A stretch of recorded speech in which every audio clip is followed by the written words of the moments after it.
Hi there. Thanks for downloading the show. Welcome to Garden Fork Radio. If this is your first time, it's me, Eric. I have a YouTube channel also called Garden Fork. It's an eclectic mix of do-it-yourself and cooking and gardening, and me and my friends talking about interesting stuff on the podcast.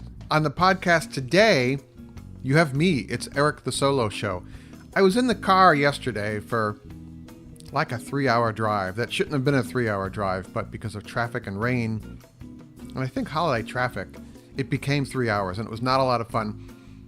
And I kind of ran out of podcasts to listen to. I guess I could listen to more podcasts if I paid attention to my co-host Rick's podcast list. But when you're in the car, you can't always do that, right? So if you've listened to the show before, you know that I am a master at not planning and procrastinating. And I thought, maybe everyone's thinking the same way I am when I'm in the car. I'm like, why doesn't Eric have another show out? And I was like, well, I really like to have a co-host with the show, but that requires me to be organized and email someone ahead of time and plan. And I'm very spontaneous. And a lot of my co-hosts, well, they have a lot going on. Jobs, kids, work, things. Which I also have, but I work from home, so I have a little more freedom. I can stop the work part of the day, turn on the podcast part of the day, and then turn it back off again. Not everyone can do that. And I want to get better at what I call the solo show anyway. Eric, this is a solo show. It's me talking to you, talking with you, really. Probably in your car. And one of the first things I wanted to talk about, I just put up a new video about painting a wall, and we'll get to that. But the other day, I was working in the bathroom, and I moved the outlet over near the sink, so it was in a better place with a GFI circuit. And I also thought there needs to be a switch for the fan, because it's really important to get humidity out of your bathroom after you've taken a shower or the bath. And I thought, I've been in houses where that switch is on a motion sensor switch, which I'm a big fan of motion sensor switches. So I put a motion sensor switch in there, and the first one I put in was a piece of junk. It was Leviton, I think, makes it. And I could not get it to work. It would stay on, or it would just turn on by itself and never turn off. So it was kind of a problem. So what I did was I took and returned that, told them it was defective. I wanted to make sure they didn't put it back on the shelf. And I got one made by Lutron, Lutron. You really get what you pay for with motion sensor switches. So I installed that one, and it works great. But the problem is it is so sensitive that it's mounted on the side wall, and the sensor can see out the door of the bathroom. So if you walk by in the hallway, the fan turns on. And I think ideally you mount this motion sensor switch for the fan facing into the bathroom, not from the side wall of a bathroom the sensor can see out. It can see out into the hallway there. So every time you walk by, the thing turns on. But you can supposedly adjust the sensitivity of it. And I'm like trying to figure that out. Instead of just having a little dial to dial down the sensitivity, you have to hold down the switch and press this little plastic tab and cycle through the sensitivity ratings, which seem to be comprised of low sensitivity and high sensitivity. And I thought I said it right, but the thing still goes on, so I'm not quite sure what to do about that. But why don't you let me know how to fix that? It's radio@gardenfork.tv.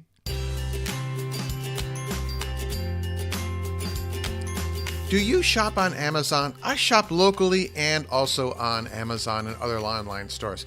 If I need something very specific, like seat covers for the new used car we just bought, I will go online and sometimes use Amazon.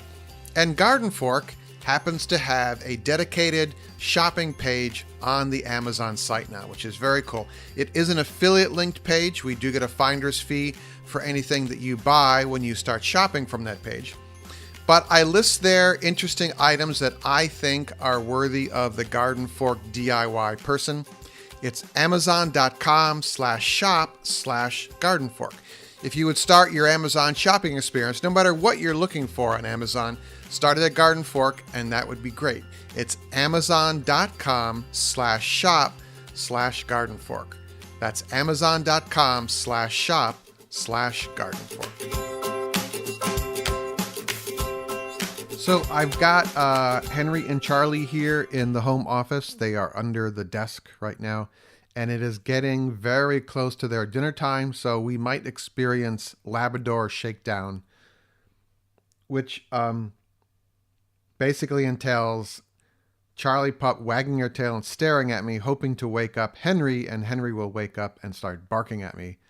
Because Charlie Pup, despite barking at other dogs and anything in the yard that moves in the house, does not bark. It's interesting.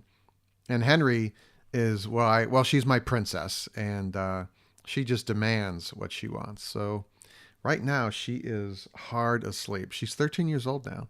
And that may or may not happen while we're recording the show here. So let's go from there. So, yeah, I posted a new video about painting a wall, and I said, you can paint a wall, my 5 tips. So if you go to youtube.com/gardenfork, that video will be right there. And I used to paint for a living. I had a contracting company that morphed into a painting company because I realized I could make a lot more money painting, doing just the painting, than doing all the repair and building that is entailed before the painting. And it's just a much more kind of a la carte process. We would do some skim coating and wall repair, but it was just a lot easier to paint walls rather than try to build the wall and do all the stuff behind the walls and then paint the wall. So I just was the wall painter, and it worked out pretty good. But I learned a lot in doing that. So I made a video because I had to paint a wall anyway. And I'm like, well, let's talk. This is a small wall. It involves a couple little tricks. And so, yeah, so that video's out there, and I think you'll like it. The biggest thing I have found, and I don't really care what the can of paint says or what the salesperson says or what the TV commercial says, you need 2 top coats. I have right here in front of me the paint that I used, and it says 1 coat coverage guaranteed. That's a stretch, I think. And here's why. It's because what the painting company can't control is how you paint. Your technique, your style, the quality of the brushes or rollers you're using. And if you coat a wall with the roller moving in one direction, let it dry, go to lunch, come back, it's dry, paint it again in the opposite direction, and not opposite, at a 90 degree. If you're going to go up and down, you should go side to side. I found works well. You will coat the wall really nicely. There won't be any primer poking through. And the color is deeper, I've found. And somebody asked from Australia, the name of the color of the paint. And if you're wondering, it's called Rural Green. It's Sherwin-Williams paint, SW6418. I don't know if Sherwin-Williams is even in Australia, but it is I'm really lousy at describing color. It's, I like dark forest greens. This is not a dark forest green. This is a lighter green, but it's not a sickly looking green. It's not fluorescent. It's a warm green, but it's on the light side. I imagine my co-host Aaron from The Impatient Gardener could help better describe it, because as you can see, I'm holding the can of paint up to the microphone here so you can all see it. How's that work? Yeah. And actually, in the YouTube comments on that video, Aaron, as The Impatient Gardener, agrees. Yes, 2 coats. Sometimes if I'm in a hurry, I just turn my sweatshirt inside out to paint. That was interesting that she shared that. But if you need to paint, I'm all about you should change your clothes, because I've ruined a lot of nice pair of Carhartt pants and shirts thinking, oh, I just need to do this one thing. I won't get any paint on me, and boom, it does. So if you flip your shirt inside out or your sweatshirt inside out, all of a sudden you have paint clothes on. That works pretty good. Tony commented in the same vein, get paint clothes from the secondhand store. Who knew? Yeah, that's actually a really good idea.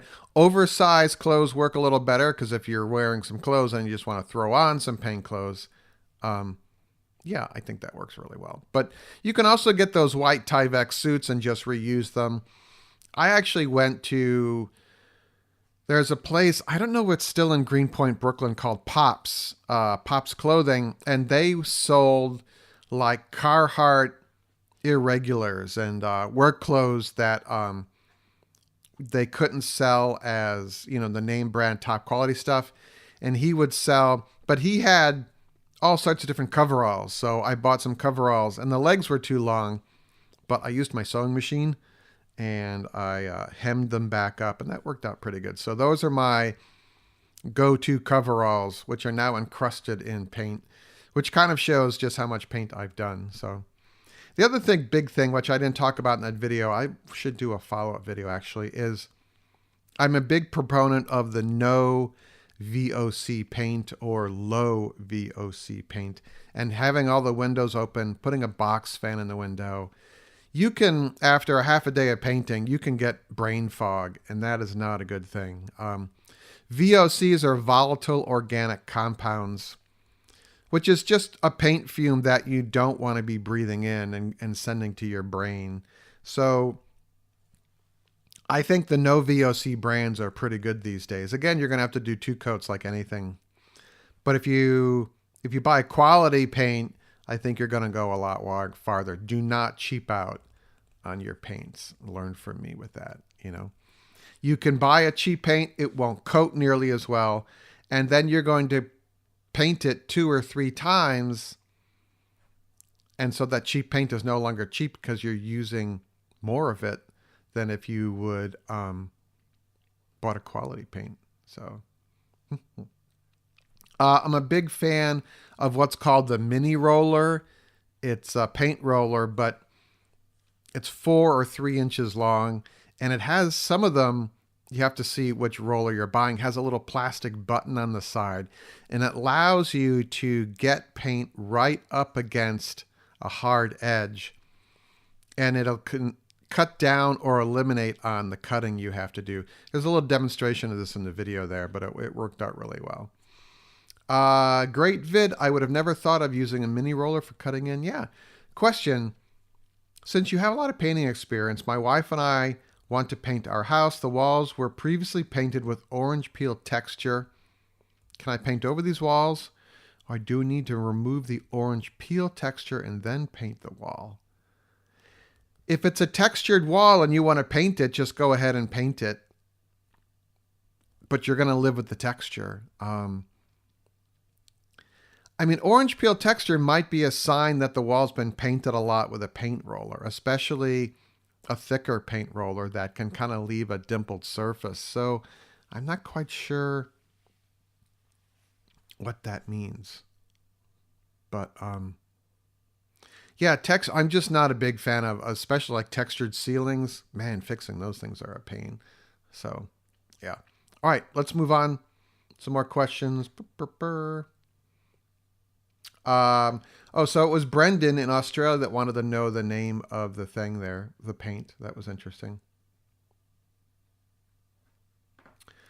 I watch your videos from Dale. I watch your videos because I like the things you're doing. 3 things I put off as long as possible. First, painting. Second, plumbing. Third, roofing. Drywall is a never. Eric, do try to get a little bit of that paint on the wall, not the coveralls. Oh, love the tin ceiling. Wish I'd known you back when I was working in the city and out on the island. So yeah, Dale worked in New York City, and when he says on the island, he means Long Island, which Brooklyn is actually technically part of Long Island, but those of us that live in Brooklyn don't want to admit that, because Long Island is just a different universe. It's just a different place in my mind. But anyway, so there you go. Sherry from Flannel Acre is like, I've done a lot of painting and I totally agree with your tips. Have you ever tried frog tape? I have seen ads for it and wonder if it works as well as they say. By the way, I love that green color. So frog tape is, I call it an edging tape. What it's really good at is you can put down that tape and then you can paint a very straight line and the paint won't bleed under the tape and make it look, well, like not a hard edge, not a clean edged line. That can be really difficult to do if you're painting on a wall. If you're on a white wall and then you want to paint like a green stripe, you would put the frog tape on both sides of the stripe you want to paint, then lay in the paint, let it dry, do it a second coat, let it dry, and then pull off that tape. But if you're painting on a wall that was recently painted, really good adhesion tape can pull that freshly painted color off the wall. And that is not any fun to deal with. So experiment a little bit on a piece of drywall, a scrap piece of drywall with tape before you go painting lines on a wall. Or paint the base coat, let it dry for a week, and then go back and paint the lines in using frog tape or 3M's blue tape. They have it's a name, is it called super adhesion tape or no bleed edge tape or something like that is what it's called. So keep an eye out for that. The one of the Labradors has moved, Charlie Putt, but she is not staring at me. She just got up and moved to another part of the room here. So we'll see what happens. All right. Susie asked, my wall was teal. I wanted to paint it buttercream. I put 1 coat of Kilz latex stain blocker. I think I see the blue shadow in some spots. My roommate doesn't. My neighbor says go ahead and put the yellow on and the shadow will disappear. I think I should do another coat of the white Kilz primer first, but don't want to waste time or materials. What do you think?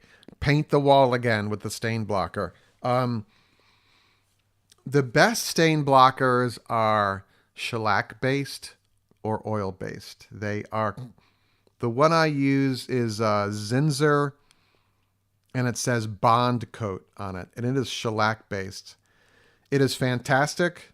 It will give you a wicked headache. So wear an organic vapor mask and make sure it fits tightly. And then roll that stuff on with every window open and every fan you have, exhausting that room. Don't do it with your dogs around. Just get people away. But it is a fantastic stain blocking primer, and anything you put on top of that will work really well. I actually have a neighbor who had a brick wall, an interior brick wall that had roofing tar on it. And the roofing tar was so old, it was like a weird indoor repair of something. I don't know what it was. And I said, put this Kilz Zinsser Bond Coat on there. And he painted over the roofing tar and he put regular paint on there and it worked just fine. So it's pretty amazing, and it's amazing what it will grab onto. But it does give you a wicked headache. So Susie here used the latex water-based Kilz stain blocker, which works pretty good, but blues and reds bleed really easily. And I mean, it's another $15 if you're having to paint like a large section with that stain blocker, but you're only going to want to paint this wall once. So, and the top coat is probably even more expensive than the stain blocking primer. So yeah, just lay another coat on there and then put 2 top coats. And I think you're good. If you have a red or orange or blue wall, you need to put a stain blocking primer on there or you're going to be toast. So, I mean, that's just my thoughts. So, all right. Why doesn't it? Oh, I think that might be all the comments. There's like 33 comments here. I buy a good angle brush for cutting in. I don't need the tape. Love those canvas tarps. Yeah, The canvas tarps are, I've owned the same set for probably 10 years. They're not inexpensive, but you can use them for so many things. If you want to do a project outside on the grass, but you want to have a clean surface, you could just throw down a tarp, or you're on your cement driveway, just lay down a tarp and you can paint things. The thing about the canvas tarps is that you won't slip and fall on them. Plastic tarps, I think, are good for covering furniture, but not for laying down on the floor. You will slip and you may fall if you have plastic on the floors. It's not a good thing. So please just go out. I have 2 or 3. They're called tarp runners. They're about 4 feet wide, 12 or 15 feet long. They are perfect. After you've taped a wall, you can just lay this thing up against the wall and you've got 4 feet of splatter space. So when you roll the wall, when you roll down, the paint will come off that roller and hit the floor. So you have to have it covered. And this makes that work really well. So there you go. Anyway, that was kind of a deep dive into painting, wasn't it? 15 minutes of Eric talking about painting. How exciting could that be? But I wanted to try and do another solo show here. And I think at about 15, 20 minutes here, we're good. And I'm getting the look, the Labrador look. I don't think they'll bark at me, but I'm getting the dinner look. So there you go.